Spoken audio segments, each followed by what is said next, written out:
Welcome to What the Tech, where we cut through the hype and get right to the hard truth. And today, we are pulling the plug on the biggest story in tech. Because you know what? The AI fever dream is officially over. Let's just start with the bottom line here.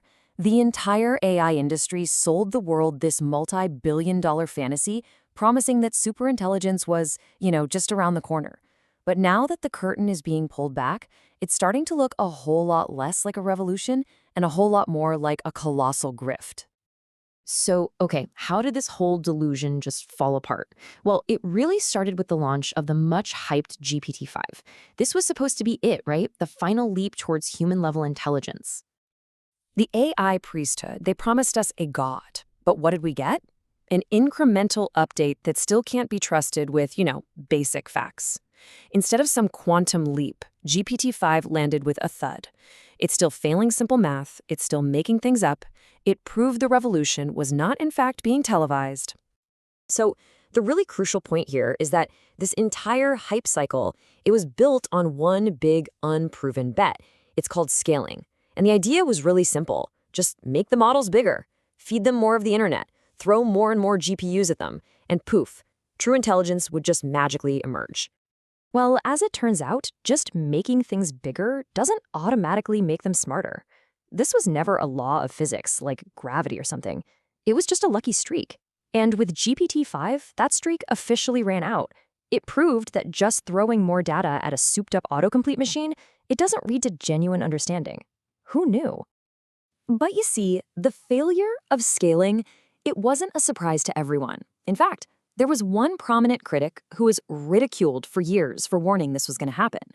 While the entire industry was, let's say, high on its own supply, he was the guy in the back pointing out that the emperor had no clothes. And here's where it gets really good, because we've got the receipts. Cognitive scientist Gary Marcus warned back in 2022 that this exact wall was coming. And for his troubles, he was publicly mocked by the biggest names in the game. We're talking Sam Altman, Elon Musk. Fast forward to today, with GPT-5, Grok 4, and Llama 4 all slamming into the same wall, and suddenly his skepticism looks less like heresy and more like prophecy. So if just scaling up isn't the answer, what is? Well, instead of just making these models bigger, Marcus argues we need to make them smarter by going back to the basics of actual intelligence.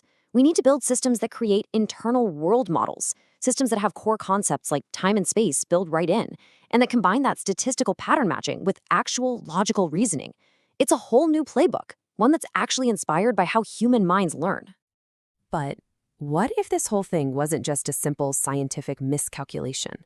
What if the goal was never really AGI in the first place? What if the science was just, a cover for something else entirely? And this brings us to the core of our analysis. What was the motivation behind all the hype?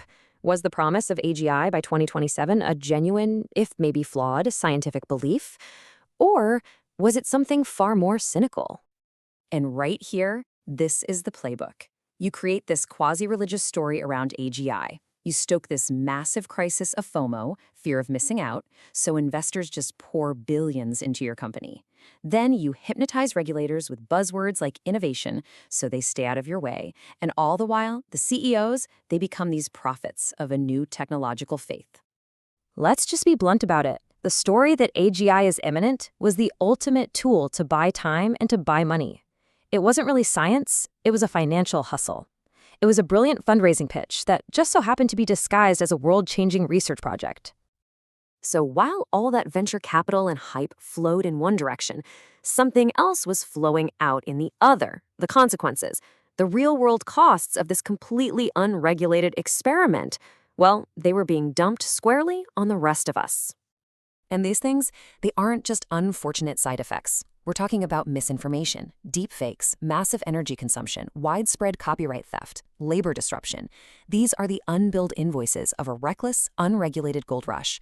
The companies, they kept the profits. Society got stuck with the bill. And this just captures the fundamental problem perfectly. They were privatizing all of the upside while socializing all of the downside. It's a classic Silicon Valley move, just executed on a massive global scale. All right, so let's put all the pieces together. No more hype, no more spin. It's time for the hard take that you came here for. So here's what you absolutely need to remember. 1. Scaling is dead. The bigger is better era is over. 2. Those AGI timelines? A con. 2027 was never a real prediction.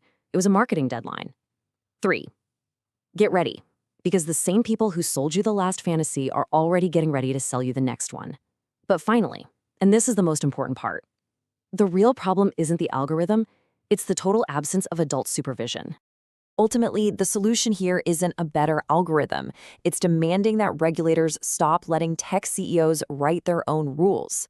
The collapse of this skill in code, it actually gives us a rare opportunity to insist on a real system of accountability before the next hype cycle spins up all over again. And that's really the question we want to leave you with. The playbook has now been exposed. The same actors are getting ready for their next act. So the only real question is, have we learned anything? Thanks for watching What the Tech. Look, if you value this kind of no-holds-barred analysis and if you're tired of being sold a bill of goods, you know what to do. Make sure to like and subscribe to the channel. We'll see you next time.